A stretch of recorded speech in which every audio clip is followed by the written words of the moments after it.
비만이 되고 싶어요. 내 대답에 상대는 움찔한다. 연초에 새해 목표를 물어올 때마다 오랫동안 해온 대답이다. 이 말은 들은 상대는 당황하며 나를 위아래로 훑어본다. 나는 훑어보는 눈빛에 담긴 마음을 안다. 이미 충분히 비만인 것 같은데 무슨 헛소리야. 그이가 실수로 속마음을 내뱉는 무례를 범하지 않게 해주려는 숭고한 동기를 품고 나는 해명에 나선다. 저는 지금 고도비만이거든요. 올해는 살을 빼서 비만이 되고 싶어요. 오랫동안 써먹은 레퍼토리다. 나는 40여 년 동안의 초심을 잃지 않았다. 극단적으로 운동을 피하며 올록볼록하며 말랑말랑한 신생아의 몸매를 유지했다.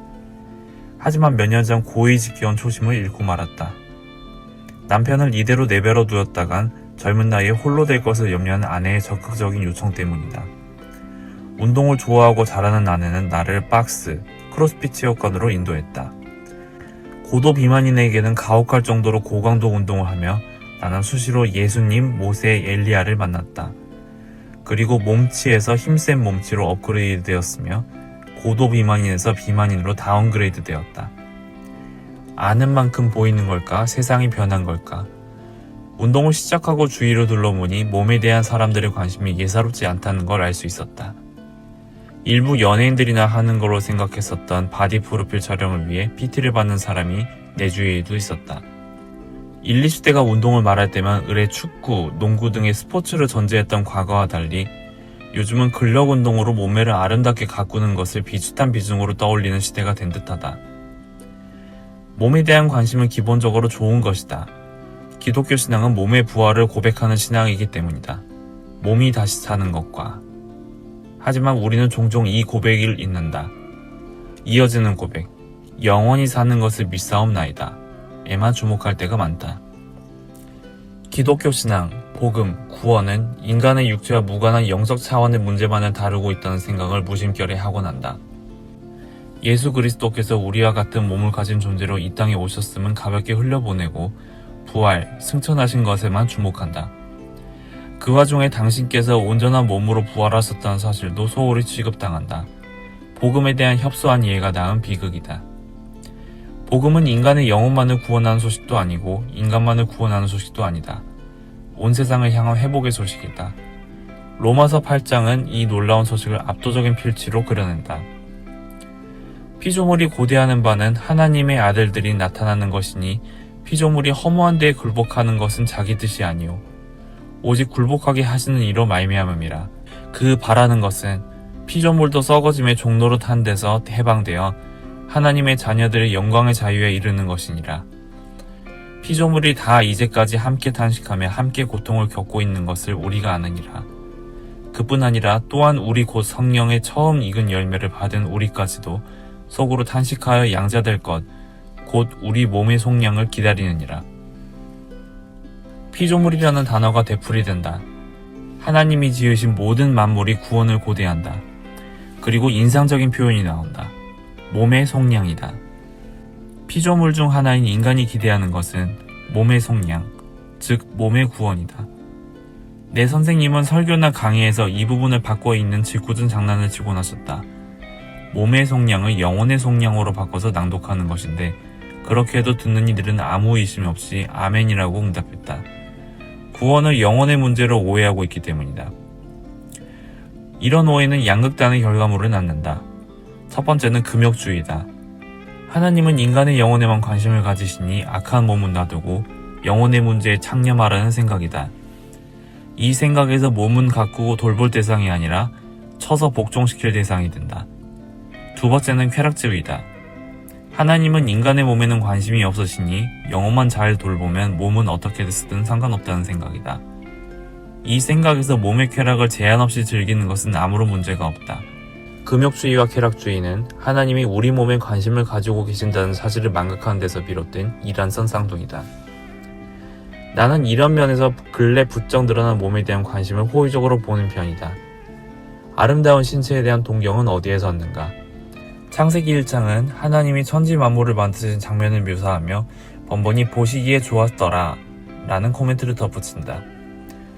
당신이 형상대로 사람을 창조하신 후에 모든 피조세계를 바라보실 때 보시기에 심히 좋았더라 라고 코멘트한다.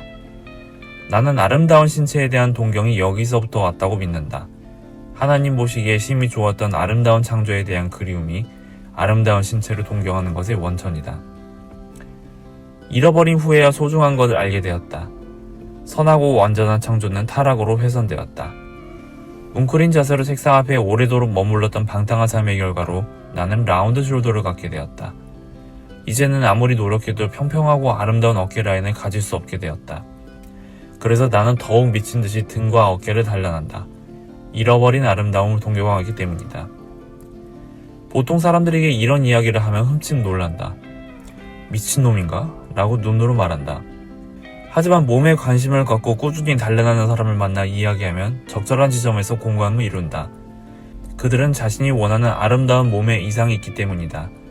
비록 지금은 그 이상에서 멀지만 이상을 동경하고 갈망한다. 몸에 대한 대화는 이상의 원천이 하나님의 선한 창조로 이어진다. 피지컬이 성교적 대화의 통로가 되는 것이다. 나는 이 대화를 몸 전도라고 부른다. 그러나 분명히 해두자. 채식주의자도 과식하면 살이 찌듯 세상 모든 일에 긍정적인 면만 있는 법은 없다. 성경은 몸을 긍정하는 동시에 몸의 한계와 위험을 지적한다. 창세기 6장에는 몸에 대한 과도한 긍정이 하나님의 백성을 망가뜨린 유명한 이야기가 있다. 창세기 6장은 충격적인 내용으로 시작한다. 사람의 딸들과 하나님의 아들들이 결혼하여 아이를 낳았다는 것이다. 이 이야기는 다양한 방식으로 해석된다. 하늘의 천사와 땅의 인간이 결혼하여 반인반신의 존재를 낳았다고 해석하는 사람이 있는가 하면 고대의 신전에서 풍요를 비는 목적으로 번번이 행해졌던 문란한 성관계를 은유하는 것이라고 해석하는 사람도 있다. 하지만 문맥을 따라 창세기 6장을 읽다 보면 또 다른 해석을 할 수 있다. 창세기는 가인의 족보와 셋의 족보를 대비시키며 탁월한 업적을 성취한 가인 자손이 아닌 여호와의 이름을 부르며 그분과 동행했던 셋 자손에게로 정통성이 이어졌다는 메시지를 전해주었다. 사람의 딸들과 하나님의 아들들은 이러한 흐름 속에서 의미를 부여받는다. 사람의 딸들은 가인의 자손이며 하나님의 아들들은 셋의 자손이다. 창세기 5장까지는 그 둘이 선명하게 구분되었다. 하지만 6장에 이르러 하나님의 이름을 부르며 소박하게 살아갔던 셋의 자손들과 업적을 성취하고 과시하는 가인의 자손들은 한 덩어리로 뒤엉켰다. 그 결과로 태어난 존재가 네필입니다. 고대 세계의 명성을 떨쳤던 거인들이었다. 나는 그들이야말로 완벽한 피지컬을 가진 자들이 아니었을까? 라고 종종 상상한다. 기능성 훈련과 몸매 가꾸기, 양 측면을 완벽히 충족시킨 사람들이었으리라 상상한다. 창세기는 아름다움에 탐닉하며 완벽한 피지컬로 재탄생한 인류의 파괴적 결말을 말한다. 사람의 죄와 폭력이 온 땅에 가득하여 땅에 부패한 것이다. 그래서 하나님은 비통해 하시며 나의 영이 영원히 사람과 함께하지 아니하리니 이는 그들이 육신이 됨이라고 말씀하셨다. 인간은 본래 하나님의 생기, 곧 하나님의 영을 받아 동물과 구분된 존재였지만 부패와 포악 가운데서 동물과 다름없는 존재가 되어버렸다. 결국 하나님은 심판을 말씀하셨다. 하나님은 인간의 날을 120년으로 선언하셨을 뿐만 아니라 땅에서 인간을 쓸어버리겠다고 말씀하셨다. 상실한 창조의 이상을 동경할 때 몸에 대한 관심은 성교적 대화로 이어질 수 있다. 반면 아름다움과 강함 자체에 대한 탐닉은 무서운 심판의 선언으로 이어질 수 있다. 성경은 이렇게 몸의 이중성을 말한다. 예술가들은 오래도록 아름다운 몸을 표현해왔다. 수많은 별 가운데서 북극성처럼 빛나는 미켈란젤로도 마찬가지였다. 다비드 조각상과 시스타나 천장화는 새로운 시대의 분기점이 되는 아름다운 작품들이다. 하지만 다비드상과 시스타나 천장화 전에 그를 거장의 반열에 올려준 작품이 있었다. 성모 마리아가 예수님을 안고 있는 장면을 조각한 피에타상이다. 이 작품은 어디에서 보느냐에 따라 전혀 다른 느낌을 준다. 앞에서 보면 마리아가 부각된다. 고통받은 아들을 품는 어머니의 슬픔과 인자함을 느낄 수 있다.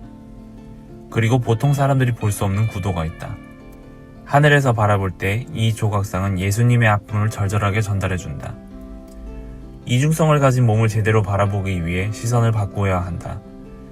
아름다움과 힘 자체에 탐닉하는 것이 아니라 상실한 아름다움과 힘에 대한 아픔과 그리움을 가진 시선으로 몸을 바라보아야 한다.